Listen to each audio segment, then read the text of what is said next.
Hello everyone, welcome to another demonstration and astrological education seminar. We're talking about the timeline today. This is actually a continuation of a previous video on using the timeline format to do forecasting with transits, and I'll also get to progressions, but you don't have to watch the previous one necessarily. If you haven't watched it, you could just pick up right here. I'm going to show you some advanced prediction methods using this timeline format in the Series 1.3 software. And so what we're looking at here on the screen, this is where I left off with the previous video, is we're looking at the transits for Barack Obama. And what we see here at the moment are transiting planets, and we've included some real fancy things here, like midpoint structures. We see, for example, that transiting Saturn is conjunct the natal Saturn-Uranus midpoint on January 11th. This is the year of 2013, as it tells us here. And also minor aspects. We talked a little bit in the previous video about this transiting Saturn 7/16, the natal moon, and so on. So these were some of the features we turned on. And also, right now, for the planet-to-planet aspects, it doesn't do it for the midpoint patterns, midpoint structures they're called. It shows the sign and house that the planets are in. And I was going to show you how you turn that feature on and off. So let me do that right now. As you know, if you're familiar with the Kepler and the Sirius software, you can just right-click on most screens. That brings up your selections or settings for the report. And we want to see how we add and remove this information about the transiting and natal sign and house positions. So we don't see it right here. We have basic selections of what planets, what aspects. So it's going to be the customized planets and aspects. For the transit to natal, it's telling us here we're looking at the transit to natal settings. And that's the only prediction method we've selected so far. So I go to customize, and I get these things called tabs, which is a nice way to arrange information because you get a lot of information nicely organized. So here's my planets, transiting Jupiter through Pluto, my natal planets, Sun through Pluto, mean node. You could uncheck that and do true node instead if you want. Ascendant and midheaven. Here are the aspects that are selected, and you see a lot of aspects. We've got the fifth harmonic, those are the quintiles, and the septiles, which is seventh harmonic. The noviles is 16th harmonic. If I wanted to add another one, I could check it, obviously. And then here are my settings. If I highlight square, I've got my orbs and so on. And I've got all these tabs, all these things I can set. By the way, for aspects, I can have my settings for my planet-to-planet aspects, and then settings for midpoint structures. Same is true with the planets. I can select planets for aspects, and I've got a separate tab for the midpoint structures. Alright, so the houses, I've got houses and signs, and here's where you check whether you want the house position and whether you want the planet position. So these were checked, and when you select the planet position, you can show just the sign, which in the background you can see here we have just the sign, or you can select degree, sign, and minutes, the full position.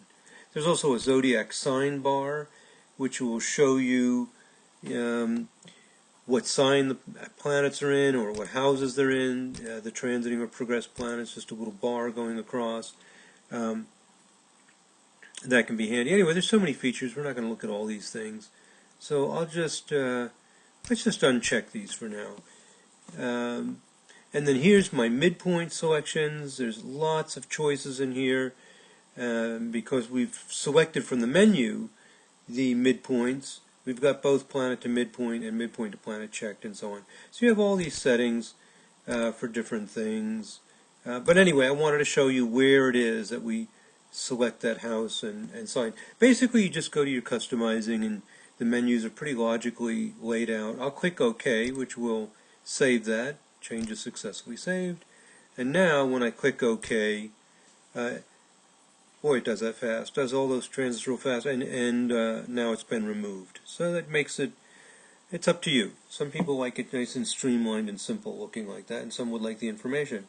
Let me show you another setting that's interesting. I'm going to right click, go to Customize, and I'm in my Customizing, and under House Sign, this whole box here is quite interesting. You can display the natal aspects. Display natal aspects available only in the timeline format. Well, I'm in the timeline format. I've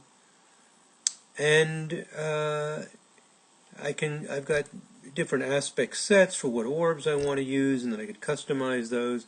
Well, let's see what this is all about. I click OK after I've checked this display natal aspects. Click OK, and this is very interesting. Let me scroll up here. It says transit to natal. Yep, that's what I'm doing for 2013. Natal aspect on the right. The idea here is that transiting Pluto is aspecting natal moon, and there are some astrologers. The famous astrologer C.E.O. Carter was very strong about this. He said an aspect really only has power if those planets are aspected in the natal chart. So here we have transiting Neptune is semi-sextile Jupiter, and in the natal chart, Neptune is square Jupiter. So C.E.O. Carter would say that that's these are the aspects you really want to look at. The astrologer Robert Blaschke studied C.E.O. Carter and claimed that this was absolutely true. He gave lectures on this for U.S. presidents and how those transits and progressions only really matter if there's an aspect in the natal chart. So that's an interesting idea. We try to incorporate as many ideas as we can. And also, if I right-click, go back to that Customize, and go back to the house sign, you could also include aspects with planets ruling the signs of the planets in aspect. And then you can use ancient and modern, or just modern rulers, or just the ancient rulers. And ancient rulers, for example, Jupiter rules Pisces. So you've got those choices. I'll click OK. Well, let's just do... Well, I'll leave it that way. If you use ancient and modern, you get more aspects showing up. I click OK. And now it shows you all the aspects. For example, with this Pluto making a 2/5, or also known as a biquintile aspect to the natal moon, it's telling me all the aspects that are related to that in the natal chart. That Pluto is square moon in the natal chart. Moon is sextile Mercury, and Mercury is ruling either the Pluto or the moon. Well, which one is it ruling? Actually, I could tell that if I put those signs back. Let me do that. I'll right-click, Customize, pull this into the area that I'm capturing for the video. And what was it I wanted to do here? Oh, put back the... I'll just put back the sign, just the sign. I'll click OK. I'll click OK. So now I'm back. I've got the signs, and I can see that the moon is in Gemini, which is ruled by Mercury. So moon sextile Mercury in the natal chart is related to this because the Mercury is ruling the moon. So this way you can see all the aspects in the natal chart that would be brought into some activation related to the transit. This is just an idea that some astrologers use, not all of them, but we've implemented it very nicely there, so you have all that information. As a result, our timeline is squashed a little bit, but you still have all the information, you can still see it. So, very cool. There's all these options and all these ways of doing things that we've developed this for, different astrologers using different theories. And the nice thing, too, is you can play with it, right? You could say, well, gee, I don't actually do it, but I'd like to look at it once in a while. Great. Just right-click, and let me pull this into the viewing area. You won't have to do that in the real program. You right-click, you go to Customize. You'll remember that it's house sign. If you do this a few times, you uncheck that. You click OK. Yes, they're saved. Thank you. Click OK. Boink, they're gone. So it's that quick. A few clicks, and you can adjust these things. So now I've left in just the signs. So you got a lot of flexibility there to play with it. So a lot of ideas you can experiment with, or if convinced or comfortable with certain ideas, you've got them there, and you can set those as your defaults. So it's pretty cool. Now, let me now talk about some of these minor aspects in the previous lesson, I guess we could call it, or demonstration. I had mentioned an interesting thing that happens for President Obama in February, that transiting Neptune will be opposite the Sun-Mars midpoint. Now, when I upload this to YouTube, it makes it small and somewhat low resolution for these purposes, so it may be a little hard to read, but when you run this in your program, it's clear. Neptune will be, and it'll be larger and so on. Neptune is opposite the Sun-Mars midpoint, and we see it's exact on the 14th of February. And then I noticed right above and below it, Neptune, transiting Neptune is 4/9 the Sun, it's 4/9 Mars, so it's 4/9 two different planets, all within one day. What's going on here? If I can always call up the pop-up wheel, which is always handy. So I don't have to lose this. I can call up the pop-up wheel. I go to Wheel. I say, give me the pop-up wheel. Now I've got a nice little wheel, so I can refer to it, and I can drag it around, and I can also make this a little bigger if I want. Make it a little bigger. Now, what's going on with Sun and Mars? Sun is at 12 degrees Leo and 33 minutes. Mars is at 22 degrees Virgo, 35 minutes. How far apart are they? They are 30 degrees to go from 12 Leo to 12 Scorpio, plus 10 more. They're 40 degrees 2 minutes, almost exactly 40 degrees. Well, 40 degrees is a 1/9 aspect. I can see that if I, go into the chart style, and I can put those aspects in there. But for now, you can take my word for it. That's 40 degrees, which is 1/9. So what's happening is transiting Neptune.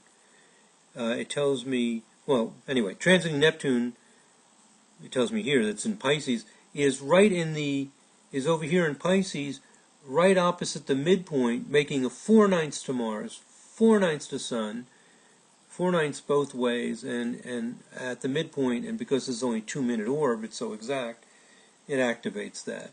And so for people who use minor aspects, those ninth harmonic aspects are very healing and community-oriented, and so I talked about in the last video about this timeline format that in mid-February I expect that President Obama will probably have some success or give an inspiring talk or something about his efforts to help the middle class and lower classes, help with education or health care and these kinds of things. Now, if you're into American politics, or you are an American, you would be aware of the politics, you may feel that some of these programs are not good, and that is a problem of ninth harmonic, tends to be a little indulgent. So whether it's good or bad, this is a time for him to move on that. So it's very interesting. You can pull up the pop-up wheel and you can get these, refer to the chart and see how these things are working. Okay, so now, let me close this pop-up wheel. You can just hit that X there. Now, some more very progressive ideas for forecasting. If you don't want to use these progressive ideas, fine. You just right-click. Just give me major aspects. Don't give me this mumbo-jumbo. Pull this over here so you can see what I'm doing. Just give me the major aspects. Click OK. There, I'm happy. Don't give me that fancy-dancy stuff. So there, you've got it. So the program is adaptable to whatever your interests are. But let me right-click and show you some more very cool cutting-edge ideas in astrology. This one here, with midpoints, composite, midpoint to midpoint, and same angle. What this is about, well, let me select it, and you'll start to see what it's about. I'll click OK. And now, let's see here what we have. Well, first of all, I've got a lot of declinations, and to simplify this, I'm going to right-click, go to Customize, find my declinations, midpoints, declinations, composite, and I'm going to uncheck this. I don't even know if that's checked by default with that particular menu item because I've done so much customizing myself. I just want to remove that. Whoops, I must have clicked on a bad thing there. Sorry for that harsh sound. Click OK. Alright, I just want to make this a little, for teaching purposes here, streamline this a little bit. Now, look at this. It's very interesting. It may be hard to read in the small, I'm already running this in a condensed, very small thing on my computer, and then it gets even smaller when I upload it to YouTube. But it's saying that the Jupiter-Pluto angle transiting equals the Jupiter-Pluto angle in the natal chart. So these are, some people call them phase angles. The planets are in the same relationship in the sky as they were at birth. For example, the astrologer Nick Dagan Best uses this, and he's done a lot of research on, for example, the Beatles and other groups and all kinds of different stuff. And things really happen, but it shows it only lasts a few days, very light. So it just got within the orb, which is probably 1 degree. I can scroll down there and verify that. So not a very powerful one, but it just started to get within orb. So let me increase our time range here. I can click right up here, as I mentioned in the previous video on this. Let's go to 4 months. And let's see if we see some of these phase angle things. Oh, here's a composite one, which is interesting. Here's that Jupiter-Pluto. They'll say equals. Here's the midpoint. Jupiter-Uranus midpoint, opposite Jupiter-Uranus midpoint. That happens in April. That, by the way, is a very enthusiastic time. That should be a good time for the president, right around April 24th, mid to late April. Very enthusiastic. He could get people on his side, so to speak. So you'll see that towards the end of April. A bit of enthusiasm and able to move things and get people excited about what he thinks is important. It's kind of like a cheerleading sort of thing. I don't know if he'll be able to pass legislation that he wants at that time, but certainly build support. Now, but on the other hand, April's a little bit tricky. We'll see, and that's because it's Jupiter-Uranus. You know, Jupiter's big, Uranus is spontaneous, and together they become very enthusiastic. Now, he also has an April, just in mid-April, and actually spreading the entire month, so it overlaps, Saturn-Uranus in the composite chart. So there's a, as they said in Star Wars, a disturbance in the force here. Saturn-Uranus in the composite chart it creates a lot of tension, a desire to really get change done, but some tension about it. So this is a very tricky time, mid-April. He's good at keeping cool. He needs to keep cool then. There could be some conflicts going on. As they try to make change, they may be able to make it, but it's with a lot of conflict. So April is an interesting time. There may be some struggle in mid-April, and then some success towards the end of the month. But also Saturn-Uranus, you can get into accidents and so on, so he needs to be a little extra careful. So these are the ways you could predict and tell somebody what to expect, what's going on. Now you may say, well, gee, that's great, David, very cool, but you're going way outside the normal boundaries of things. I don't go for all this stuff, just keep to the basic aspects. Well, it's here if you want to work with it, and the composite chart has some really magical properties to it. Maybe I'll make a whole separate talk just on the composite and these. You could call it sacred geometry, whatever you want to call it. It's amazing things that happen with these conjunctions and oppositions in the composite chart. They're extremely powerful. And if you think about it, a lot of astrologers use the composite chart for compatibility, right? If you're comparing two people. Well, forecasting with transits is like a compatibility. You're comparing the planets on a given day with where they are when you were born. So it is a kind of compatibility as well. and maybe some of the same things work. And people who've looked at this have found it is amazingly powerful. So, bottom line is, with this tool, you can play around, you can use things that some astrologers would just swear by it. This is important, or you could look into it. And the nice thing is the right-click, customize, or right-click and just go to major aspects. You got your basic selections there. Now I'm back to very simple, just my normal kinds of things I want to look at. So there you go. And over here, the quick changing. If I want to look at inner planet transits, I usually do that just 1 month at a time. I'll show you why. I'll go to 1 month. I'll right-click. I'll say, give me regular planets, but not the moon. Most people don't want to include the moon. It would make a hugely long list. I mean, you could add it if you wanted to, but it gets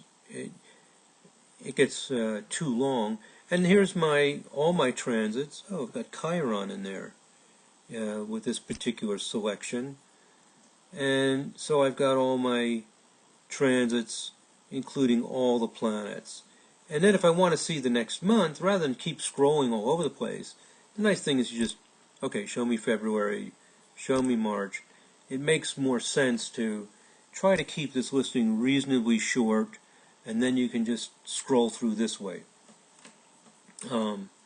So that's the basic idea. If you're looking at interplanet transits, you can just do a month at a time, and scroll back and forth. And you could also even click here to change the date, or you can also right-click to make right-click and pull this up to change the settings. So there you go. Let's say, I made some notes to myself? Did I talk about everything I wanted to? Same angle, composite chart. Okay, so now what about progressions? Well, what I could do here, let me right-click. Let me put this back to Jupiter through Pluto if I want to just see the major things going on. Jupiter through Pluto. And then I can just add my progress to natal. I could add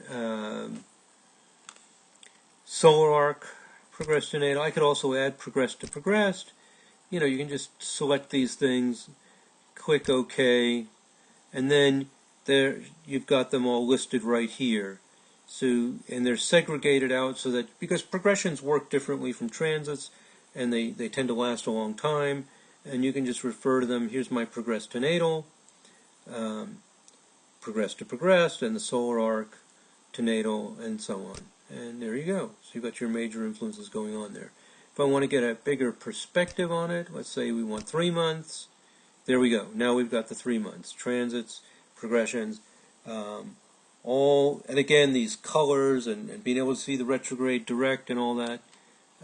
You'll see as you work with this, if you haven't already, it just triggers your imagination and your intuition to just see the visual of representing pretty directly how these planets are moving. So there you go. Now another thing with progressions is you might want to see things like the lunation cycles and so on. So one thing you could do, go to forecast, and we can go to progressed lunation cycle ingresses stations, and you could get a lifetime view of this. I'll click on this one. And then I've got 2 choices. Whoops, this went off here. I keep forgetting that I'm capturing just part of my screen here, and some of these things are, because of the teaching mode I'm in here, capturing my screen. It won't be a problem when you use the program normally. But anyway, pull this back so you can see it.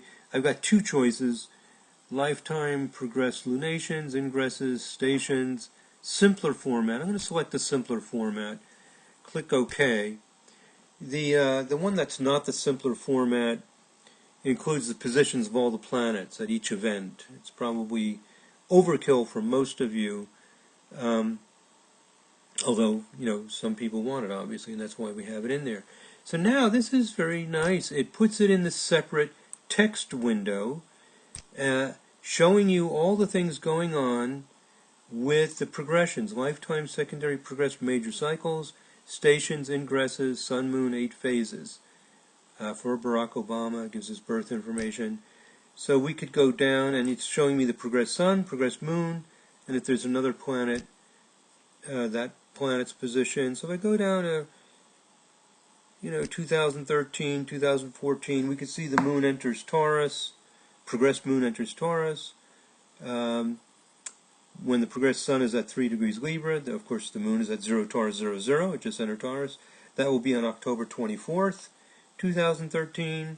About a week later on November 1st, the moon enters the third house. Well, his third house cusp, I could scroll up and it will tell me I'm using tropical Placidus. So with Placidus houses, his third house cusp, where am I? Go down to 2014. His third house cusp is 0 Taurus 18. Just slightly after that 0 Taurus. A week later it's in the third house. Mercury enters Scorpio, and so on. And it just tells you progressed sun is at 4 Libra, progressed moon is at 15 Taurus. Mercury gets to 0 Scorpio on November 17, 2014. So this is a nice reference. You can see all the full moon. It's a progressed lunation cycle. Progress to progress is happening here, with the progressed sun at 1 Libra 11, progressed moon at 1 Aries 11. So a lot of astrologers use this. And now you've got this in this text window. I could slide this over here, for example. I could be looking at how things look, go back over here and check out the lunation cycle. So you've got that kind of information all there in the two separate windows that you can just click on. So this is the kinds of ways, one of the ways that you can predict for people using the timeline format and also this particular progressed listing. I'm going to close this window just to simplify things a little bit. And when you click on forecast, well, obviously there's a zillion other things you can do. I mean, you got the graphic ephemeris. Some people love that. Fantastic feature. I need to do at least a 30-minute video just on this. The astro signature forecast and the electional astrology graph. These are marvelous. A lot of people love the graphic ephemeris. Integrated listings, which combine return information and other things. Anyway, there's so many, and the regular text listing stuff. They're helpful sometimes. And then some of these advanced, the rectification is a type of forecasting. Excellent. We already have one of these seminars, one of these demonstrations, whatever you want to call it. Tell you a little bit about primary directions, and so on. So there you go. That's a basic way to do forecasting. Very visual, very interactive, very fast, very intuitive, because it gives you a sense of how things are moving without having to scroll around and think a lot and with the listing type of thing. So I think that's it. We're coming up close to a half hour, which is about the length I like to have for these. So I think I'll end this here, and I'll make a video about the composite chart. Well, let me show you one more thing. And then we'll end. I'm going to right-click. I'll go to Customize, and we're in this window of customizing. And when you click on the midpoints declination composite, there's a whole explanation here about these choices. This is a little education on what these features are. And also, at our website, I've written some papers on these same phase angles and the midpoint to midpoint, and there's some really magical sacred geometry features to this, and we've got articles on the website. If you go to our website, astrosoftware.com, and you click on information at the top, and then you click on articles, you'll see all these articles. So a lot of information there if you want to learn more about this. Okay, well now I think I'm really done. I just keep thinking of more little things. I'm just canceling out, and here's back to our reports. Okay, I hope you found that interesting. A lot of creative new ideas to explore. We'll see if my predictions for President Obama come true. So these are the practical kinds of ways you can predict. Okay, thanks for watching. I'll make a video about the composite chart, show you Maybe that'll be a short video, 10 or 15 minutes maybe, and show you some of the really amazing things and why you might want to really look at it, not only in the compatibility but in forecasting. Okay, thanks a lot. Take care. God bless. Namaste.